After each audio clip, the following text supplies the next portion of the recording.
Voilà, nous avons commencé l'enregistrement et avec nos 1500 j'aime, nous pouvons maintenant commencer notre enseignement. Je vous ai dit ceci. Prenez votre Bible et nous allons lire ensemble les 8 escaliers d'élévation qu'Ésaïe nous présente. Il dit, voici, si vous voulez monter avec Dieu, voici comment vous pouvez monter. Premier escalier, deuxième, troisième, quatrième, cinquième. C'est une marche avec Dieu pour votre élévation. Gardez bien ce que je vous dis. Rappelez-vous de ce que je vous ai dit. Gardez toujours les dépôts. La parole que vous apprenez aujourd'hui, vous n'aurez pas toujours l'opportunité de l'apprendre chaque jour. Je suis en train d'insister, je sais pourquoi. La vie est très compliquée. Ça peut arriver un jour que TikTok a fermé. Ça peut arriver que TikTok m'ait banni de son compte. Ça peut arriver qu'un jour, nous ne sommes plus. Ça peut arriver que vous arrivez dans un endroit où il n'y a plus de réseau. Gardez les dépôts. Gardez les dépôts. C'est très important ce que je vous dis. Gardez les dépôts.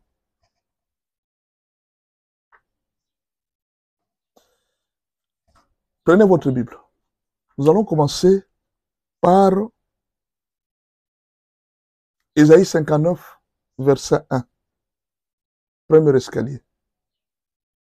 Ésaïe 60, verset 1. Deuxième escalier. Ésaïe 61, verset 1. Troisième escalier. Ésaïe 62, verset 1.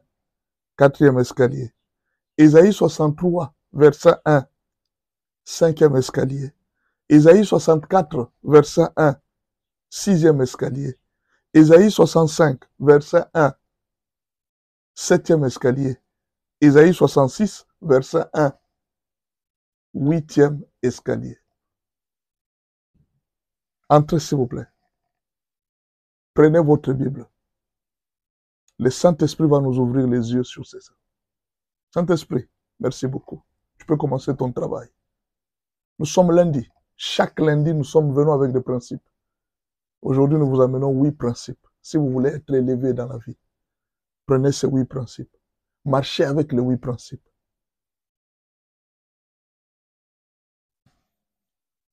Vous voulez rester en communion avec Dieu. Au fait, notre monde, cherche l'élévation matérielle et financière. Mais je vais vous conseiller de chercher beaucoup plus l'élévation spirituelle. Parce que celui qui est élevé spirituellement est plus fort que celui qui est élevé matériellement. Je vous donne un exemple. Vous pouvez être très riche, avoir des biens, mais un sorcier entre dans votre entreprise et il détruit tout. Vous pouvez avoir des enfants, vous les avez mis, vous avez investi dans vos enfants, mais un sorcier entre dans votre famille et il tue vos enfants. Voilà pourquoi vous devez chercher l'élévation spirituelle. Elle est très importante que l'élévation matérielle.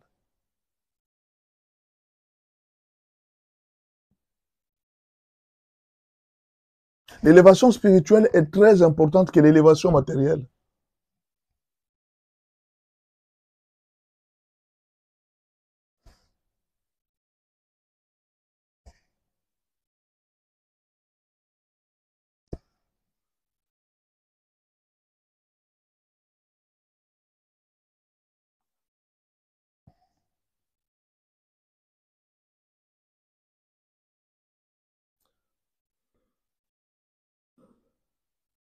On peut commencer avec le premier escalier.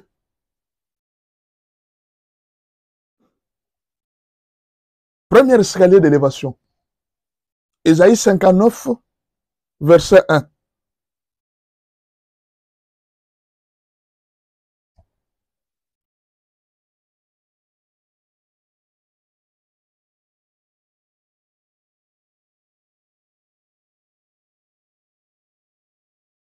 La main de l'Éternel n'est pas courte, ni son oreille dure pour entendre. Mais ce sont nos péchés qui mettent une barrière de séparation entre nous et notre Dieu.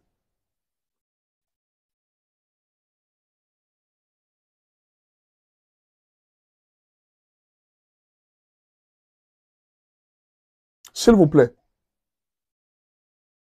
Ne gardez jamais les péchés dans votre vie. Confessez toujours. Nous en avons parlé. Ayez l'habitude de confesser régulièrement vos péchés. Parce que la main de Dieu se raccourcit au fur et à mesure que nous gardons les péchés dans notre vie. La main de l'Éternel se raccourcit au fur et à mesure que nous gardons beaucoup de péchés, nous accumulons beaucoup de péchés. Ésaïe dit que la main de l'Éternel devient courte. Imaginez un peu que dans votre vie, au lieu que la main de l'Éternel vous suive partout, vous entrez dans la chambre, la main de Dieu est là. Vous allez en voyage, la main de Dieu est là. Mais la main de Dieu devient courte. C'est-à-dire quoi? Dieu vous bénit seulement quand vous êtes à l'église. C'est là que votre main... Dès que vous quittez l'église, la main de l'Éternel ne sait plus vous toucher. Vous êtes sécurisé seulement par un groupe de gens. Dès que vous quittez ces gens, la main de Dieu ne sait plus vous sécuriser. Vous êtes protégé par votre mari qui prie. Dès que vous vous éloignez un peu de votre mari, c'est fini, la main de l'Éternel devient courte, elle ne peut plus vous bénir. C'est la vie de plusieurs personnes aujourd'hui.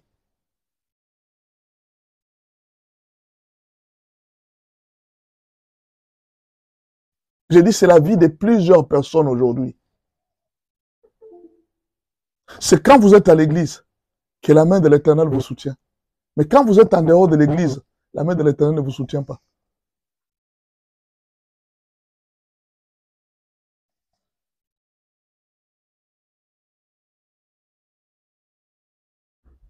La main est devenue courte parce que vous avez accumulé beaucoup de péchés.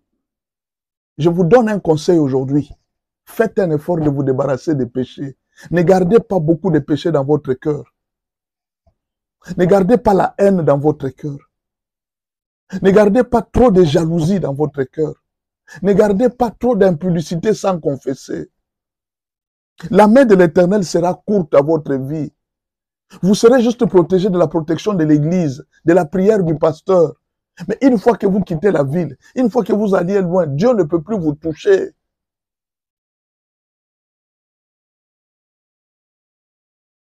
Non, je vais essayer un peu de vous décrire Dieu. Prenez ce verset. Je vous décris une partie de Dieu. Je vais vous décrire la partie du cœur de Dieu. Si vous ne le saviez pas, cette partie, si vous ne l'aviez pas étudiée, je vous conseille d'étudier cette partie. Vous voulez vous élever, c'est la confession. Regardez même, pour vous entrer dans le monde spirituel, pour commencer la marche avec Jésus, quelle est la porte? C'est la porte de la confession. La confession est une porte, c'est le premier pas de l'élévation spirituelle. Si vous voulez vous élever spirituellement, commencez par vous humilier en confessant vos péchés. Acte 3, verset 19 à 21. Acte 3, verset 19 à 21. Repentez-vous et convertissez-vous, afin que vos péchés soient pardonnés et effacés, afin que de temps de rafraîchissement vienne et qu'on vous envoie Jésus-Christ, celui qui devrait venir pour vous. Ayez le temps de confesser vos péchés. Ne cachez pas un péché. Patrick Mukuna, bonjour, je suis très content. Quand tu arrives là, il faut que je te salue. Acte 3, verset. Regardez, l'entrée dans le monde spirituel, si tu veux la marche avec Dieu, ça commence toujours par la confession. N'arrêtez pas de confesser. N'arrêtez pas. Écoutez, peut-être vous allez dire non, les chrétiens ne doivent pas confesser chaque jour. Non, c'est l'apôtre Jean qui nous révèle. Il dit, petits enfants, je vous ai écrit ceci, 1 Jean 1, verset 9. 1 Jean 1, verset 9. Petits enfants, je vous ai écrit ceci pour que vous ne péchiez pas. Mais si vous avez péché, parce qu'ils ont reconnu que nous bronchons tantôt d'une manière, tantôt d'une autre. Mais si vous avez péché, nous avons un avocat. Si vous avez péché, nous avons un avocat. Non, je répète, si vous avez péché, nous avons un avocat auprès du Père qui nous pardonne et qui nous purifie. Il y a quelqu'un qui parle pour nous. Ne gardez pas les péchés avec vous. Ne gardez pas les péchés. Je ne suis pas venu vous condamner pour votre impudicité, pour votre adultère. Je suis venu juste vous dire, ne gardez pas les péchés. Ne les gardez pas. Ésaïe commence par ce premier escalier. Il dit, confessez vos péchés. Il dit, c'est le premier escalier qu'Ésaïe nous présente. Il dit, si vous voulez marcher avec Dieu, confessez. Si vous voulez que la main de Dieu soit très longue avec vous, c'est-à-dire qu'elle vous élève jusqu'à... Imaginez un peu. quand vous cherchez, vous dites l'élévation. Si la main de Dieu est courte, il va vous élever comme ça. Vous serez seulement à ce niveau-là, parce que sa main est courte. Mais qu'est-ce qui retient sa main? Vos péchés. Si vous confessez, la main de Dieu s'élève directement. Elle s'allonge directement. Confessez vos péchés. Sinon, vous serez toujours trop bas. Je vais voir quelque chose ici. Voilà. Est-ce que vous comprenez? Soyez sages, s'il vous plaît. Profitez de la sagesse. Profitez de l'intelligence qu'on vous donne. Confessez vos péchés régulièrement. Chaque jour, confessez vos péchés. Chaque jour, nous tombons chaque jour. Écoutez, je vous donne, j'étais en train de vous écrire une partie de Dieu. Prenez avec moi ce verset. Psaume 130, versets 3 et 4. Psaume 130, versets 3 et 4. Psaume 130, versets 3 et 4.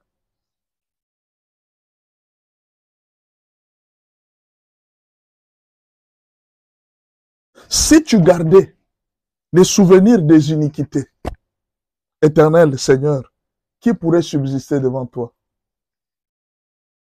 Si Dieu gardait les souvenirs de nos péchés, au fait, il faut faire attention. L'iniquité et les péchés, c'est différent. Les péchés, c'est quand quelqu'un fait, souvent, généralement, quand c'est l'ignorance, il ne connaît pas. Mais l'iniquité, c'est celui qui sait que ça, c'est un mal. Mais il le fait quand même. L'iniquité, c'est quand quelqu'un qui fait le péché en connaissant que cet acte que je pose, ce n'est pas bien. On appelle ça l'iniquité. Mais Dieu dit, je ne peux pas garder les souvenirs de vos iniquités. Si je garde ce que vous faites chaque jour, il n'y a personne qui sera debout devant moi. Il n'y en a pas. Si je commence à garder ce que vous péchez, vous faites comme péché chaque jour, il n'y a personne qui peut subsister devant moi. Ça, c'est le cœur de Dieu. Verset 4. Mais les pardons se trouvent auprès de Dieu, afin qu'on te craigne. Les pardons se trouvent auprès de toi, Seigneur, afin qu'on te craigne. C'est-à-dire, Dieu a mis les pardons pour que la crainte continue à être dans les hommes. Maintenant, vous n'utilisez pas les pardons de Dieu. Profitez-en pour utiliser les pardons de Dieu. Premier escalier d'Ésaïe. Ésaïe veut vous pardonner. Ésaïe vous montre le chemin. Il vous dit, cherchez les pardons. Ne quittez pas votre maison en conflit avec votre épouse. Ne dormez pas une nuit en conflit avec votre mari. Cherchez le pardon. Vous êtes en train d'enlever des choses dans votre vie tant que vous ne voulez pas confesser.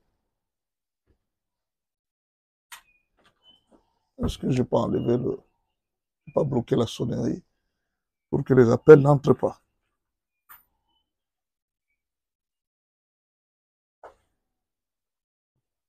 Est-ce que vous avez compris? Les pardons se trouvent auprès de Dieu. En abondance d'ailleurs. Mais pourquoi vous n'allez pas demander pardon? Pourquoi vous gardez les péchés? Je vous ai dit qu'il faut éviter de vous justifier. Dieu n'aime pas les gens qui se justifient à tout moment. Non, moi j'ai raison. Moi je ne sais pas quel mal j'ai fait. Non. La Bible est claire. Les pardons se trouvent auprès de Dieu, afin que nous puissions les craindre. Pourquoi tu veux garder ces péchés? Pourquoi tu ne veux pas confesser? Ésaïe nous demande, la main de l'Éternel devient courte. Si la main est courte, elle ne saura pas vous élever plus haut. Si la main est courte, vous ne saurez pas monter plus haut. La main de l'Éternel n'est pas courte. Ce sont nos péchés qui mettent une barrière entre nous et lui. Confesse les péchés. 1 Jean 2, verset 1. Mes petits enfants, je vous écris ces choses, afin que vous ne péchiez point.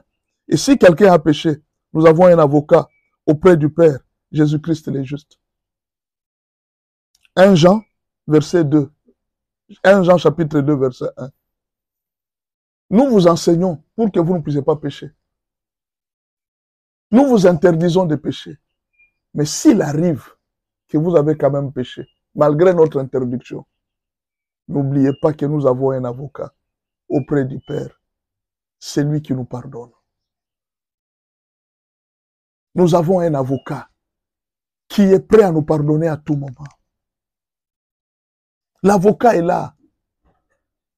Il y a un pardon auprès de Dieu. Il y a une miséricorde auprès de Dieu. Ne cherchez pas à vous justifier. Montez encore en hauteur. Plus vous vous humiliez devant Dieu, plus Dieu vous élève. Vous comprenez pourquoi on a dit l'humilité précède? Parce qu'il n'y a que des personnes humbles qui ont la facilité de s'humilier. Quand une personne n'est pas humble, elle ne peut pas s'humilier. Il ne peut pas demander pardon. Quand une personne n'est pas humble, elle ne peut pas demander. Regardez même dans les mariages. Une personne qui ne sait pas, qui est orgueilleuse, ne saura pas demander pardon à son mari ni à sa femme. Et il y aura toujours des conflits dans ces couples. Vous allez voir que ce couple va commencer à descendre de plus en plus. Mais quand vous êtes humble, vous avez péché, vous aurez la facilité de demander pardon. Pardon auprès des amis, pardon auprès de tout le monde. À partir d'aujourd'hui, évite de perdre ta communion. Dès que tu es conscient que tu tombes, confesse directement le péché. Dès que tu te rends compte que je viens de tomber dans un péché, confesse directement. Ne tarde pas. Parce que tu ne sais pas ce qu'une heure peut revenir pour toi. Tu ne sais pas ce que le diable peut faire de ces péchés. Tu ne sais pas quelle porte tu viens d'ouvrir dans ta vie. Non. Quand tu viens d'une chambre d'hôtel avec une femme qui ne t'appartient pas, rentre en toi, confesse directement. Si Dieu nous demande, il dit, nous devons pardonner 7 fois par jour. Lui-même peut nous pardonner combien de fois? Dieu est capable de nous pardonner 77 fois, plus que ça. Parce que c'est ce qu'il demande aux hommes. Combien de fois il faut pardonner par jour? 77 fois, 7 fois. Mais lui-même maintenant, il peut nous pardonner combien de fois par jour? Ne sois pas là à vouloir justifier les péchés, non. Chaque péché que tu te rends compte que je viens de commettre, ne tarde pas à te mettre à genoux et à confesser. Mets-toi juste à genoux, mon frère. Ne te justifie pas. Proverbe 24, verset 16. Proverbe 24, verset 16. Proverbe 24, verset 16. Car 7 fois les justes tombent. Tu peux tomber 7 fois. Et il se relève. Dieu va te relever. Tu peux tomber 7 fois par jour. Dieu va te relever. Mais c'est à toi de prendre la décision de dire non, je me relève. Mais si toi tu veux rester là, tu refuses de confesser, tu resteras toujours à ce poste-là. Tu resteras toujours à cet endroit. Si tu veux que Dieu te relève, viens juste demander pardon à Dieu, afin que la main de l'Éternel soit longue pour nous. Mais les méchants sont précipités dans les malheurs. Pourquoi ils sont précipités dans les malheurs? C'est parce que les méchants refusent de confesser. C'est les péchés qui précipitent les méchants dans les malheurs. C'est l'orgueil qui précipite les méchants dans les malheurs. S'il vous plaît, essaye de te dépasser. Essaye de te dépasser. Demande pardon à Dieu. Confesse tes péchés. Tu vas voir que c'est le début de l'élévation. Regardez même dans votre couple. Il y a beaucoup de péchés que vous avez gardés. D'abord, c'était l'avortement. Et puis, vous avez fait beaucoup de choses. Il y a même des pratiques sexuelles que vous avez introduites dans votre couple que Dieu n'agrée pas. Vous avez fait beaucoup de choses dans votre couple. Beaucoup de choses. Des pratiques. Dieu vous interdit, dit non, il ne faut pas coucher pendant la période des règles. Vous les faites. Vous êtes en train d'exposer votre couple à une vie de faiblesse. La Bible dit sanctifiez-vous. Vous serez saints car moi, votre Dieu, je suis saint. Nous devons marcher avec la nature de Dieu de la sanctification.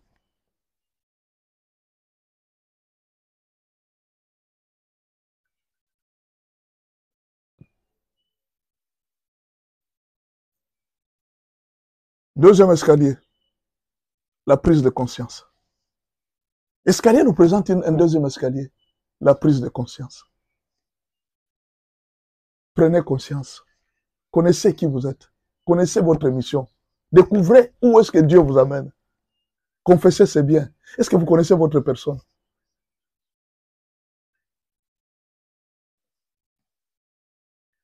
Isaïe 60, verset 1. Lève-toi, sois éclairé, car ta lumière arrive, et la gloire de l'Éternel s'élève sur toi. Occupe-toi de connaître la volonté de Dieu pour exécuter ta mission dans l'église, dans ta famille et dans ta nation et au niveau international. Avant de chercher la bénédiction, connais d'abord la volonté de Dieu. Prends conscience de ta mission. Quelle est la mission que tu as? Est-ce que Dieu ne t'a pas choisi pour sauver 1 millier? Beaucoup de gens envient Joseph. Hein? Ah, Joseph, c'était un grand homme. Joseph, vraiment, c'était un grand homme. Joseph avait conscience de sa mission. On lui avait déjà dit, il dit, tu vois tel que tu es là, Joseph, tu seras une source de bénédiction pour tes frères. On le lui avait dit pendant qu'il était jeune. Il savait exactement où il allait. C'est pourquoi Joseph a refusé de coucher avec cette femme, parce qu'il savait. Tu sais pourquoi tu pêches? C'est parce que tu ne connais pas ce que tu représentes. Toute ta famille attend de toi. La nation ici, demain c'est toi qui vas remplacer les présidents qui sont ici. Tu vas diriger ce pays. Tu seras un jour premier ministre dans ce pays. Est-ce que tu es conscient? Un jour tu seras un grand serviteur de Dieu, tu vas mener plusieurs âmes au Seigneur. Est-ce que tu es conscient de la mission que Dieu t'a donnée? Didja vient d'entrer. Ah, oh, j'attendais depuis longtemps. Elle vient d'entrer quand même. Soyez les bienvenus, Didja. Soyez vraiment la bienvenue. Est-ce que vous comprenez? Héritier Kayumba, merci pour le nombre de j'aime. Merci. Gidel, je te vois. Dembo Flore, sois la bienvenue. Maître Nelson, je te vois. Patrick Kaoumba, je te vois. Achille Yumba, bonjour. Bonjour à vous tous. Eddie, bonjour. Maman Sarah, oh, ma chérie aime beaucoup partager. C'est mon épouse qui est là. Elle partage beaucoup mes vidéos. Et beaucoup de gens sont venus parce qu'elle les a partagées. Ma chérie, je t'aime beaucoup. Merci beaucoup à vous tous. Merci, soyez là. Il y a quelqu'un que je n'ai pas encore vu. Il y a un monsieur de Goma que je ne vois pas. Et Kelly, je ne vois pas. Kelly, je ne te vois plus depuis un moment. Je ne sais pas s'il est là aujourd'hui. Auguste, bonjour. Augustin Kazadi, bonjour. Voilà, merci beaucoup, monsieur le maître Nelson. Héritier Wata, je te salue. Bonjour. Merci beaucoup de continuer à aimer la vidéo. Tapotez toujours. Blandine Mazimou, bonjour. Gidel, bonjour. Écoutez, prenez conscience. Vous ne savez pas qu'est-ce que vous représentez. Vous allez sauver ce pays demain. Vous savez, quand j'ai commencé les émissions politiques, beaucoup de gens se sont moqués d'un pasteur aventurier et tout ça. Tout ce que nous faisons avec Dieu, c'est avec calcul. Dieu est en train de préparer une génération de politiciens chrétiens. Beaucoup de chrétiens vont diriger la RDC demain. Beaucoup de chrétiens vont diriger ce pays demain. Ça, je vous dis, beaucoup de chrétiens, vous êtes là, partout à l'étranger, vous êtes. Beaucoup de chrétiens vont diriger ce pays demain. Vous allez occuper de grandes fonctions dans cette nation. Prenez conscience. Je suis venu vous dire de prendre conscience. Moi, je ne suis pas politicien. Je ne ferai jamais la politique. Prenez conscience. On est venu vous éduquer à l'éducation politique de Dieu, à la science politique de Dieu. Dieu est en train de vous montrer comment je compte gérer mon pays, comment je compte gérer ma nation avec des chrétiens. Mais parfois, les chrétiens ne prennent pas conscience. Ils sont toujours dans les débats. Et moi. Non, je vous dis la vérité. Tout ce que vous voyez, les guerres et tout ça, Dieu est en train de vous apprendre à prendre conscience. Demain, tu seras général dans ce pays. Tu as vu ce qui se passe. Tu as vu comment est-ce que le peuple souffre. Le Seigneur est en train de vous montrer. Vous allez diriger ce pays. Prenez conscience. Beaucoup de pasteurs que vous voyez ici vont mourir. Ils vont mourir d'un moment à l'autre, ils vont disparaître. Parce qu'ils auront fait leur temps. Dieu va les prendre, ils vont aller chez lui. Mais il y a des pasteurs qui vont les remplacer demain. Beaucoup d'autres pasteurs vont les remplacer demain. Prenez conscience. C'est vous qui allez diriger le pays. Ne tâchez pas votre vie. Ne détruisez pas votre témoignage. Ma soeur, c'est toi qui vas remplacer demain la reine Bastille. Ne détruis pas ton témoignage. Fais attention avec les enfants. Ne fais pas l'avortement. Prends conscience de la mission que Dieu t'a donnée. Ne vends pas ta vie à cause d'un iPhone. Ne vends pas ta vie à cause d'un petit téléphone. Tu représentes beaucoup dans cette nation. Tu ne vois pas ton étoile. Tu ne connais pas qui tu es vraiment. Tu te négliges en fait. Tu ne sais pas qui tu es. Tu ne sais pas qu'est-ce que tu représentes dans cette nation. Imaginez un Joseph. Ses frères étaient en train de le regarder d'en haut. Mais c'est ces messieurs-là qui devraient être Premier ministre. Aujourd'hui, peut-être tu as des amis qui te regardent d'en haut, mais ils ne savent pas que demain, c'est toi qui vas gérer, qui vas faire de grandes choses dans ce monde. Prends conscience.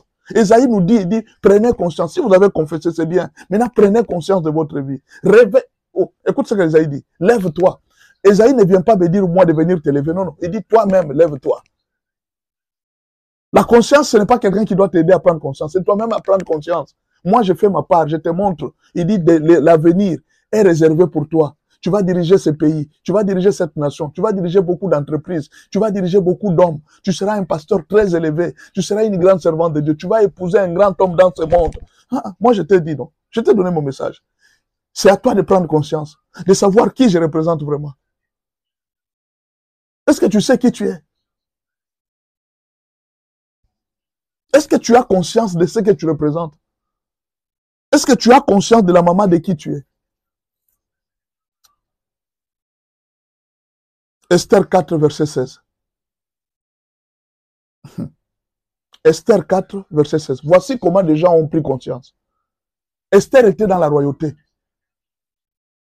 Vous voyez, il y a des gens que Dieu a envoyés en Europe, au Canada, aux États-Unis. Non, ils sont arrivés là. Ils ont commencé à chercher des habits. Où est-ce qu'on vend des habits chers ici? Où est-ce qu'on mange bien ici? Où est-ce que... Et là, quand il prend des photos, il poste. Il ne sait pas pourquoi Dieu l'a envoyé en Europe. Il ne sait pas pourquoi Dieu l'a envoyé au Canada. Il ne sait pas pourquoi Dieu l'a envoyé en Afrique du Sud. Il ne sait pas. Il n'a aucune conscience. Lui aussi commence à entrer dans des boîtes de nuit. Lui aussi commence à boire. Il n'a aucune conscience pourquoi Dieu l'a envoyé en Afrique du Sud. Aucune conscience.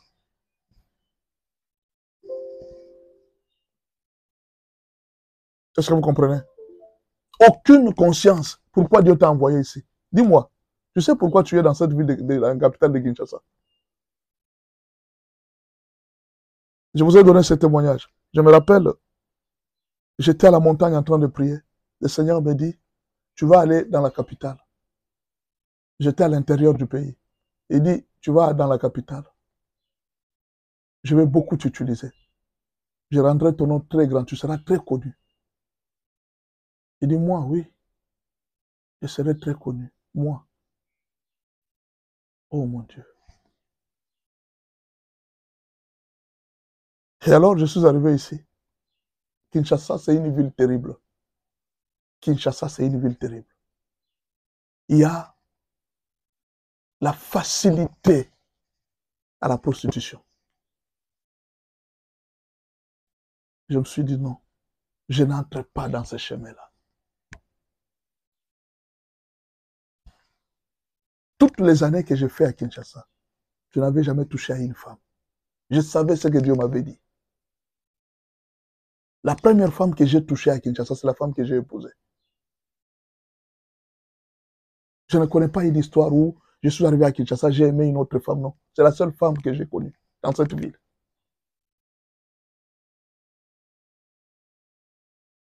Bientôt, je vais faire 30 ans dans cette ville. C'est la seule femme que je connais. Pourquoi? J'avais conscience. Dieu m'avait prévenu. Abi, je t'envoie à Kinshasa. Ton nom sera connu partout. Il me l'a dit. Mais c'est à toi de prendre conscience.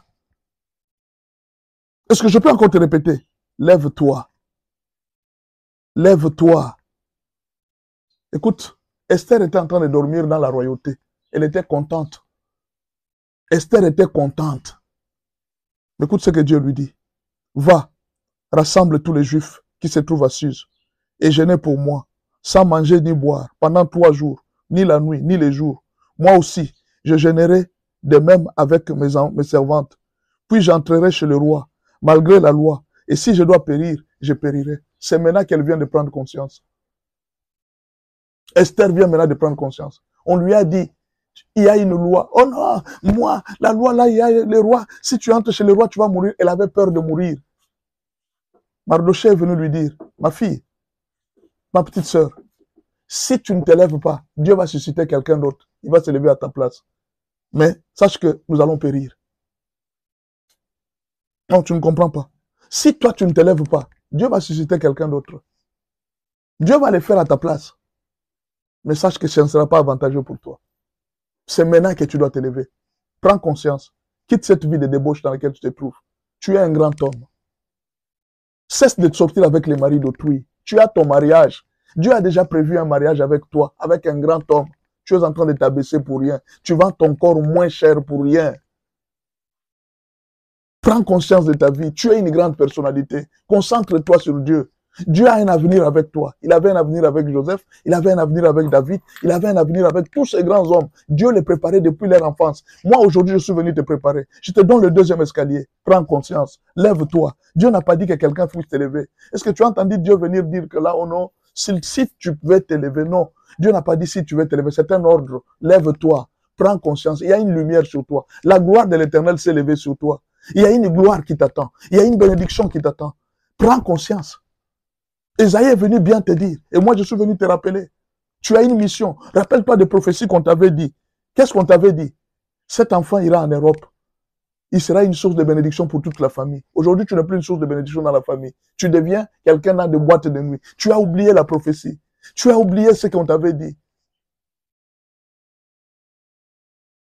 Un jour, les singes se sont réunis. Ils se réunissent, ils disent, ah, dans la forêt ici, nous ne mangeons pas bien. Dans la forêt, nous ne mangeons pas bien. Est-ce que nous ne pouvons pas faire une cérémonie que l'un des nôtres devienne un humain, qu'il a épousé une femme au village, afin que, à travers cette femme, nous aussi nous commencions à manger. Les humains mangent bien. Alors, ils ont fait la cérémonie, ils lui ont enlevé la queue. C'est une parabole. Ils lui ont enlevé la queue. Il dit, à partir d'aujourd'hui, nous te donnons le pouvoir de devenir humain et d'aller épouser des humains. Mais, n'oublie pas, nous reviendrons chez toi. Nous viendrons manger régulièrement chez toi. Ils ont signé l'accord et puis le singe est parti. Quand il arrive au village, il a trouvé une femme. Il a épousé. Les singes commençaient à vivre une bonne vie. Alors, là où il vivait, chaque jour, les singes venaient de la forêt et ils passaient par là pour manger.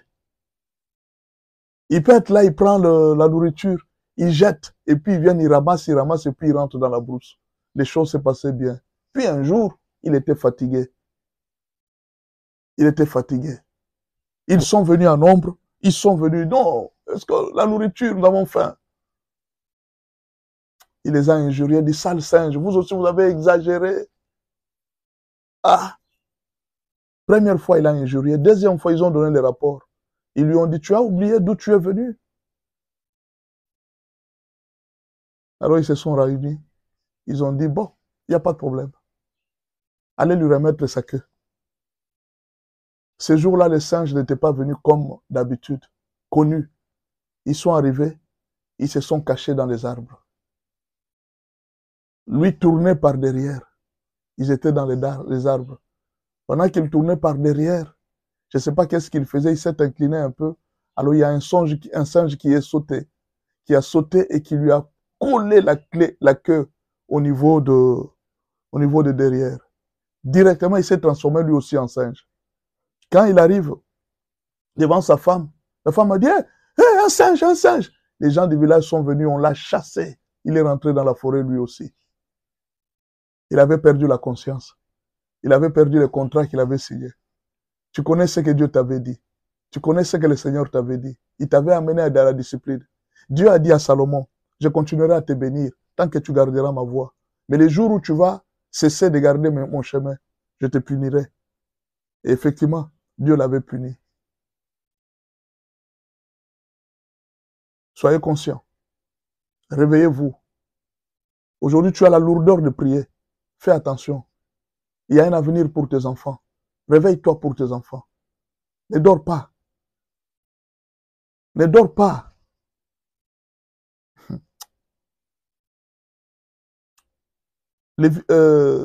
Lamentation de Jérémie, chapitre 2, versets 19 à 21. Lamentation de Jérémie, chapitre 2, versets 19 à 21. Réveille-toi, dès le matin. Regarde tes enfants qui sont dans tous les coins de la rue qui meurent de faim. Réveille-toi. Réveille-toi. Lève-toi. Lance des cris vers Dieu. Regarde tes enfants qui sont en train de souffrir. Chers parents, réveillez-vous. L'avenir de vos enfants est en danger. Réveillez-vous. Ne dormez plus. Prenez conscience. C'est le deuxième escalier que, avant toute élévation, avant que Dieu ne vous élève, avant que la gloire de Dieu reste de tombe sur vous, elle doit vous trouver quelqu'un qui est réveillé. Si ta conscience continue à rester dans cette vie de distraction que tu es en train de développer, Dieu ne fera rien pour toi. Réveille-toi. On va dire d'autres versets. Proverbe 24, verset 11. Proverbe 24, verset 11. Et puis, vous allez lire aussi le verset 12. Proverbe 24, verset 11 et 12. Délivre ceux qu'on traîne à la mort. Ceux qu'on va égorger, sauve-le. Délivre ceux qu'on traîne à la mort. Ceux qu'on va égorger, sauve-le. Même sur le plan d'évangélisation, l'Église doit se réveiller. Aujourd'hui, l'Église a beaucoup prêché sur le matériel. L'Église a oublié gagner les âmes. Pourquoi aujourd'hui nous sommes dans des débats avec le monde? C'est parce que nous avons glissé dans un terrain que le monde aime, le matérialisme, la richesse, la gloire. C'est le monde du diable. Le diable aime ça. Il a même promis à Jésus, je vais te donner la richesse de ce monde et la gloire. Quand les serviteurs de Dieu entrent dans ce chemin-là, c'est là qu'il y a perdition. C'est là qu'il y a beaucoup de scandales. Notre chemin, c'est de gagner les âmes, d'évangéliser le monde, de chercher les âmes. Ici, dans le livre de Proverbes, Dieu est en train de remettre l'Église. Il dit, revenez à mon chemin. Délivre ceux qu'on traîne à la mort. Ceux qu'on va égorger, sauve-le. Sauve les gens qu'on est en train d'égorger. Sauve les gens qu'on traîne à la mort. Sauve-le. Va évangéliser. Va gagner les âmes. Aujourd'hui, tu es seulement, non, Dieu ne nous bénit pas pour commencer l'église. Je dois avoir d'abord les instruments. Je dois avoir, non. On ne gagne pas les âmes avec les instruments. C'est toi qui dois gagner les âmes. Ce ne sont pas les instruments qui gagnent les âmes. Ce n'est pas l'argent qui gagne les âmes. Jésus, pour commencer le ministère, n'avait pas besoin d'un compte en banque. Jésus, pour commencer à gagner les âmes, n'avait pas besoin de bancs ou de chaises pour commencer. Jésus a commencé à gagner les âmes. Marche, va gagner les âmes. Ne donne pas beaucoup de conditions. Ne dis pas, oh, je ne savais pas si j'avais la mission de gagner les âmes. C'est ce que d'ailleurs Proverbe 24, 12 dit. Si tu dis, ah, nous ne le savions pas, c'est lui qui pèse les cœurs. Ne le voit-il pas? C'est lui qui veille sur ton âme. Ne le connaît-il pas? Et ne rendra-t-il pas à chacun selon ses œuvres? Toi, tu es en train de dire que je ne savais pas si je devrais gagner les âmes ou pas. Dieu te dit, tu penses que le jour qu'on t'avait donné le message, je n'étais pas là. On t'avait dit que c'est toi qui sauverais ta famille. On t'avait dit que c'est toi qui seras une source de bénédiction pour plusieurs personnes. On te l'avait dit. Ne dis pas que tu ne le savais pas. Tu le sais. Réveille-toi. Prends conscience. Réveille-toi et prends conscience. Quitte cette vie de distraction. Laisse les maris d'autrui. Ce n'est pas ton mari. Prends conscience. Dieu ne t'a pas appelé à ça. Ce n'est pas le chemin que Dieu a choisi pour toi. Ce n'est pas ta vie en fait. Prends conscience. Regarde. Tu étais un bon pasteur. Tu étais un exemple pour beaucoup. Aujourd'hui, c'est toi qui commences à aller dans des hôtels avec des sœurs en Christ. C'est toi. Prends conscience. Souviens-toi de ce que Dieu a fait pour toi. Souviens-toi des faveurs que Dieu t'a données. Prends conscience. Quitte cette vie de distraction. C'est toi aujourd'hui qui vas te retrouver dans la vie de tromper ton mari. Tu entres aussi dans cette écurie. Tu commences aussi à tromper. Tu as oublié comment tu priais à la montagne pour le mariage. Tu as oublié comment tu cherchais un mari chaque nuit. Tu veux aussi entrer dans cette écurie. Ces gens qui sont en train de te tromper. Quitte cette histoire. Cesse cette infidélité que tu fais. On ne t'a pas encore attrapé. Ton mari ne t'a pas encore attrapé. Dieu te demande d'aller te réconcilier avec Dieu. Va demander pardon. Si tu continues, Dieu va faire connaître ce que tu fais en secret. Il va le faire connaître en surface. Abandonne ce chemin que tu es en train de faire là. C'est un chemin très dangereux. Prends conscience de ce que je t'ai dit aujourd'hui. Tu étais là pour sauver les âmes. Tu n'étais pas là pour faire ce que tu fais. Est-ce que je peux te répéter? Dieu ne t'a pas envoyé dans cette entreprise pour faire ce que tu fais. Tu n'as pas besoin de fétiches. Tu n'as pas besoin de l'occultisme pour faire ce que toi tu fais. C'est toi qui commences à vendre les âmes à Satan, toi. Pour gagner quoi? D'abord, dis-moi, tu as quoi? Tu as gagné quoi? Une Jeep. C'est cette Jeep-là qui te pousse aujourd'hui à livrer les âmes à Satan pour une Jeep. Ou bien pour une maison. Tu connais les poids de l'enfer. Tu connais le feu de l'enfer. C'est pour une maison, pour avoir une maison. Une maison pour laquelle les gens travaillent pour savoir. Dieu avait prévu de te bénir. Il te donnera une maison. Tu vas aller faire quoi chez les féticheurs? Tu cherches quoi chez les marabouts? Prends conscience. Répands-toi. Reviens à Isaïe 59, au premier escalier d'Isaïe. Reviens encore là. Recommence. Monte et prends conscience.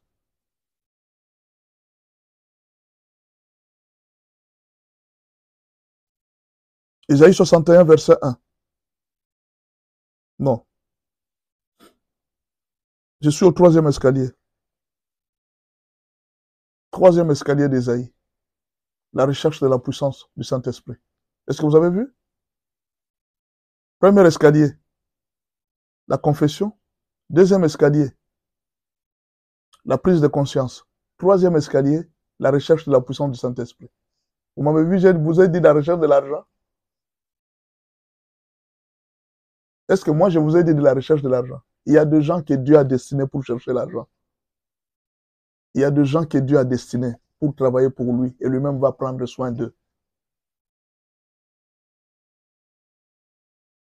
Tout le monde n'était pas Joseph d'Arimathée. Les disciples de Jésus n'avaient pas d'argent. Les jours où Jésus est mort, ils n'avaient même pas même pour cotiser pour acheter les tombeaux. Même la caisse de l'église, on ne sait pas où est-ce qu'on l'avait placée. Jésus avait une caisse. Pour acheter les tombeaux pour Jésus, il n'avait pas l'argent.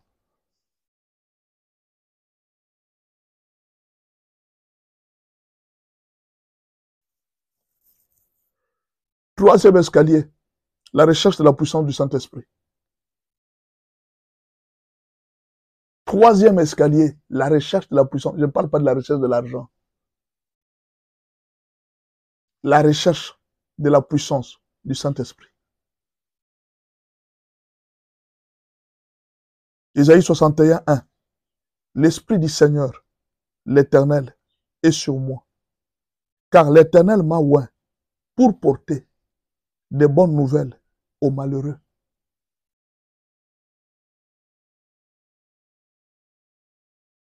Il m'a envoyé pour guérir ceux qui ont les cœurs brisés, pour proclamer aux captifs la liberté et aux prisonniers la délivrance.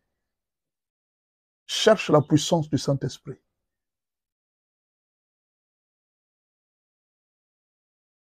N'entre pas en jeûne pour chercher les biens matériels. Le Saint-Esprit n'est pas là pour les biens matériels. Les biens matériels, ce sont des récompenses de l'œuvre. Mais l'œuvre, ce n'est pas la recherche des biens matériels. L'œuvre, c'est la recherche des âmes. C'est ça l'œuvre. Dieu a déjà oint des gens pour avoir l'argent sur cette terre. Et Dieu les a oints pour soutenir ceux qui doivent prêcher l'évangile. Il y a des gens qui ont reçu l'onction seulement pour l'argent. Et leur argent est en train d'entrer dans le salut des âmes. Il y a aussi des gens qui ont reçu l'onction pour guérir les malades. Vous voyez, c'est un peu les musiciens chrétiens. Vous ne remarquez pas que beaucoup de musiciens chrétiens ont cessé de chanter. Ils se sont lancés dans la carrière pastorale. Beaucoup de musiciens chrétiens sont devenus aujourd'hui des pasteurs. Ils se sont lancés dans la carrière pastorale.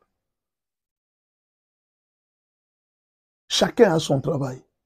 Mais tout le monde, et vous allez voir que dans cette carrière pastorale, parce que ce n'était pas leur mission, ils ont fait beaucoup de dégâts. Aimé Desach Namwana, Shalom, bonjour, sois la bienvenue.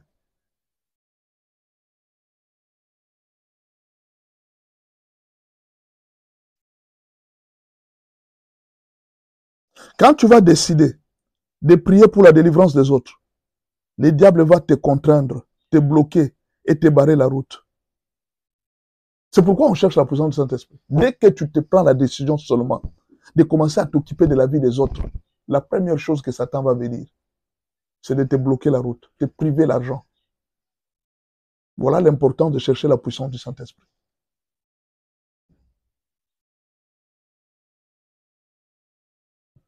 Fais un effort de rechercher les revêtements spirituels. Tu peux gagner le mariage, la richesse, la gloire.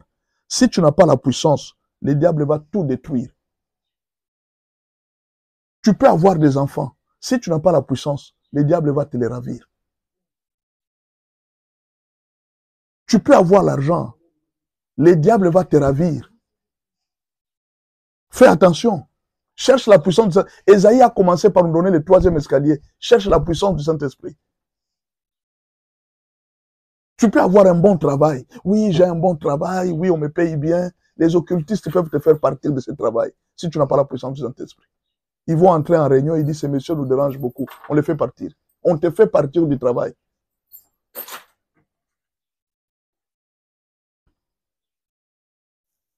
Dieu a besoin de gens pour gagner les âmes. Dieu n'a pas besoin de gens qui viennent. Vous voyez, à un certain moment, Dieu est surpris de voir les chrétiens. Ils sont là depuis matin jusqu'au soir. Seigneur, donne-nous l'argent. Seigneur, donne-nous l'argent. Seigneur, donne-nous l'argent. Écoutez, Dieu se met d'abord et dit, attendez. Ma priorité à moi, ce n'est pas l'argent, c'est les âmes. Ma priorité à moi sur la terre. Je vous ai déjà dit, allez et faites de toutes les nations les disciples, en les baptisant au nom du Père et du Fils et du Saint-Esprit. Enseignez-leur à observer tout ce que je vous ai prescrit. C'est ça ce que moi je vous ai donné. Mais quelqu'un vient sur le live, il me dit, pasteur, cherche du travail, tu n'as rien à faire. Donc ce que je fais là, ce n'est pas un travail. Gagner les âmes, ce n'est pas un travail. Donc pour le monde, le travail, c'est tu vas au bureau, à la fin du mois, on te paye un salaire. Même moi, j'ai un salaire. Le Seigneur prend soin de moi. Il me nourrit chaque jour. Si toi, tu as ton salaire, c'est ton patron qui te paye. Moi aussi, j'ai un boss qui me paye. Allez gagner les âmes. Cherchez les âmes. Est-ce que vous comprenez? Jésus leur dit, allez gagner les âmes. Voici l'héritage que Jésus vous donne. Il vous dit quoi? Le Saint-Esprit viendra sur vous. Oh, moi je pensais que Jésus va ouvrir une banque. Jésus n'a pas ouvert une banque. Il a ouvert le Saint-Esprit. La seule banque que Jésus nous a donnée, c'est le Saint-Esprit.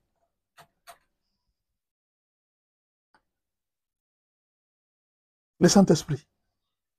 C'est la banque qu'on nous a donnée. Il dit, c'est là qu'il y a tout. Dans le Saint-Esprit. Cherchez les revêtements de la puissance. Vous avez l'argent. Cherchez la puissance. Vous travaillez. Cherchez la puissance. Vous êtes commerçant. Cherchez la puissance. Vous êtes marié. Cherchez la puissance. Partout où vous vous trouvez, utilisez la puissance du Saint-Esprit. Sinon, le diable va tout détruire.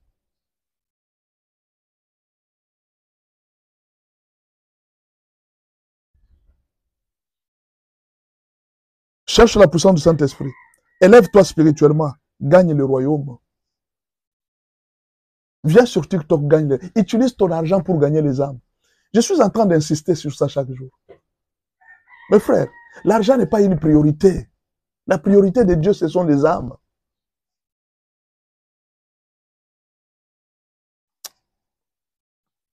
Je répète, la priorité de Dieu, ce sont les âmes. Les âmes.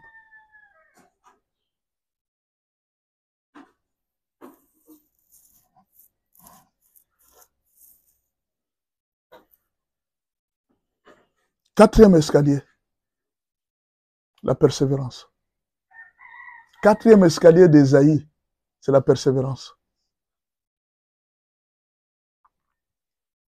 Quatrième escalier d'Ésaïe, la persévérance.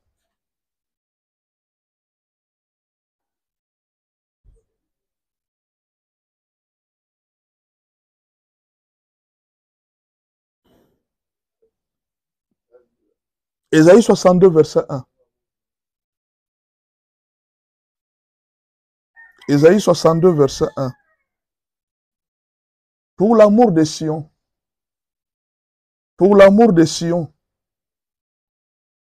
je ne mettrai point.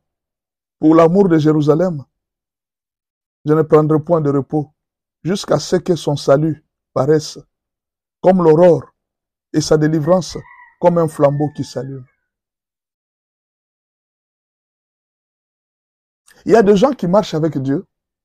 Aujourd'hui, ils se reposent, demain ils avancent. Aujourd'hui, ils se réveillent, demain ils avancent. Non, Dieu, on ne marche pas avec lui comme ça. Dieu, on marche avec lui jusqu'à ce que on verra le royaume. Jusqu'à ce que on verra le salut d'Israël. Jusqu'à ce que. C'est ça la marche avec Dieu. La marche avec Dieu s'appelle jusqu'à ce que.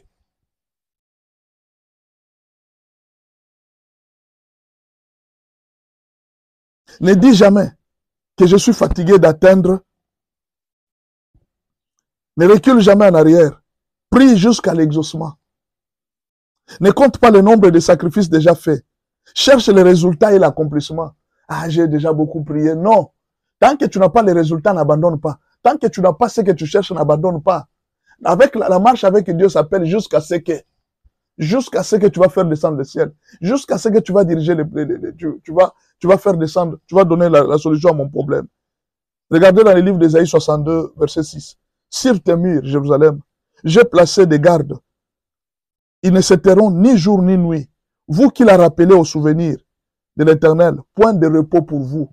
Vous tous qui sauvez les âmes, tant que le monde est en train de périr, ne vous donnez pas de repos. Continuez, persévérez, cherchez encore la puissance, cherchez encore des solutions, cherchez encore à ce que Dieu puisse exaucer, à ce que Dieu puisse sauver le monde. Cherchez, cherchez, ne vous fatiguez pas.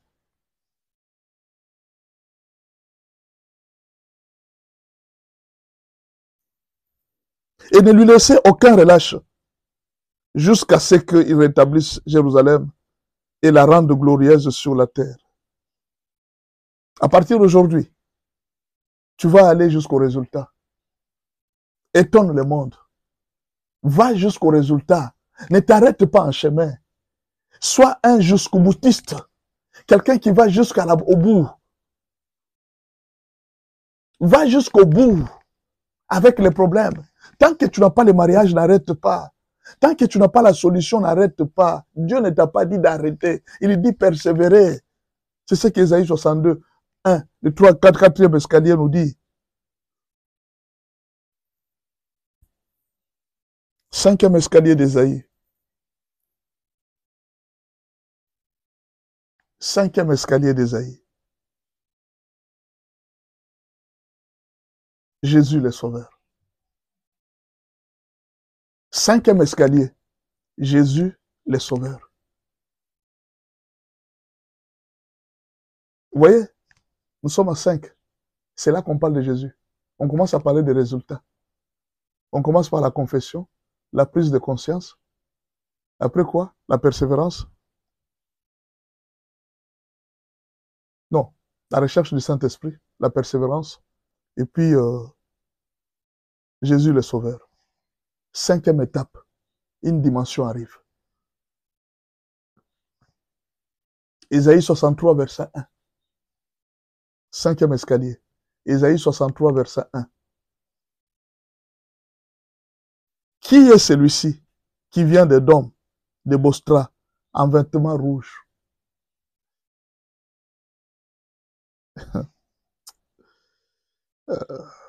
Jésus, Jésus, Jésus. En habit éclatant et se redressant avec fierté dans la plénitude de sa force. C'est moi qui ai promis le salut, qui ai le pouvoir de délivrer. Non, ce verset, c'est l'un des plus grands versets de la Bible.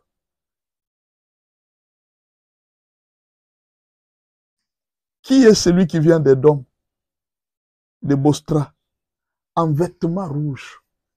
Jésus est d'abord habillé en sang. Les vêtements rouges, c'est un sacrifice. Au fait, on voulait dire, qui est celui qui est venu donner le sacrifice de sang? Et juste après le sacrifice, il en sort avec des habits éclatants. Il est venu nous sauver, et puis il sort avec des habits éclatants.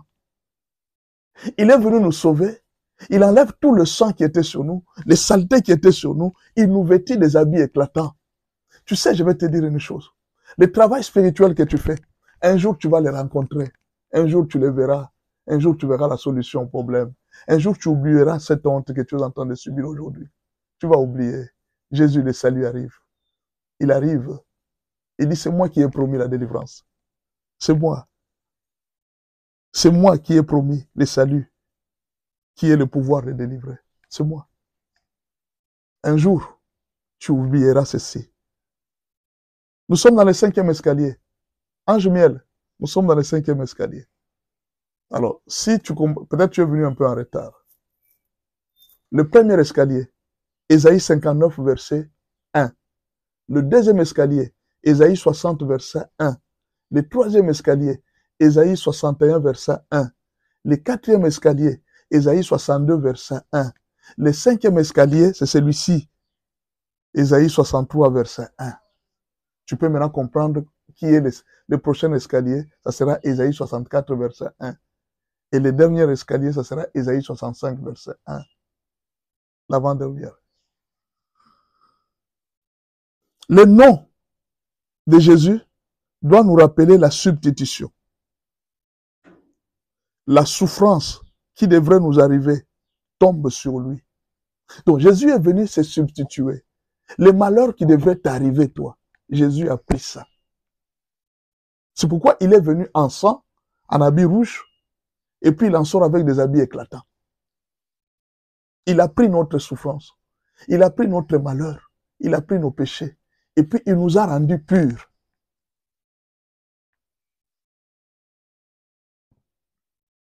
Donc quand vous voyez le nom de Jésus, c'est d'abord la substitution. La place que nous, on devrait occuper, c'est lui qui l'a pris.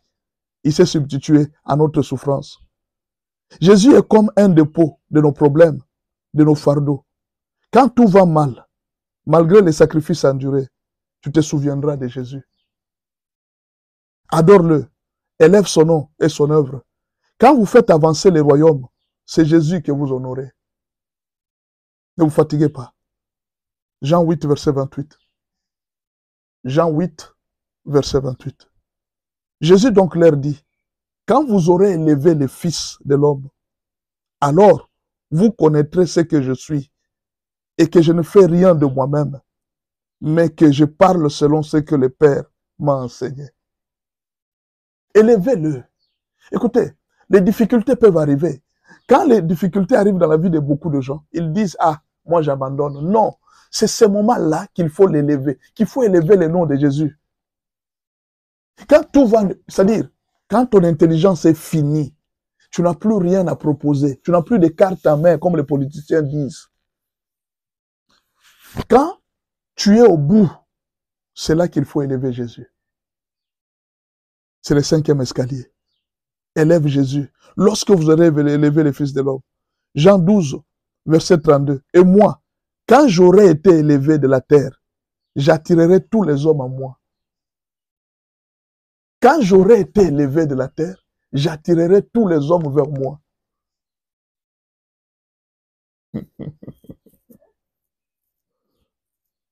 Élevez le nom du Seigneur Jésus. Élevez le nom de Jésus. Quand les difficultés sont grandioses, élevez le nom de Jésus. Non, je dis ceci. Cherchez à élever Jésus. Quand vous sentez que rien ne va, élevez le nom de Jésus. Généralement, c'est là que beaucoup de chrétiens abandonnent. Ils fuient, ils laissent tout. Ne lâchez pas. Quand Jésus est élevé, son œuvre est bien accomplie, il vous redouble la bénédiction. Élevez le nom de Jésus. Partout où vous êtes, ne vous fatiguez pas. Jessica vient d'entrer. Que Dieu te bénisse, Jessica.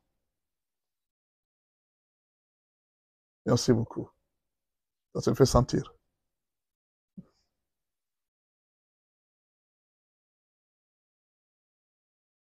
Sixième escalier.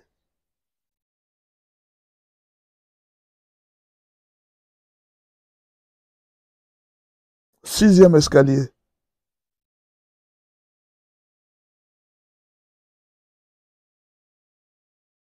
Les combats spirituels. Sixième escalier.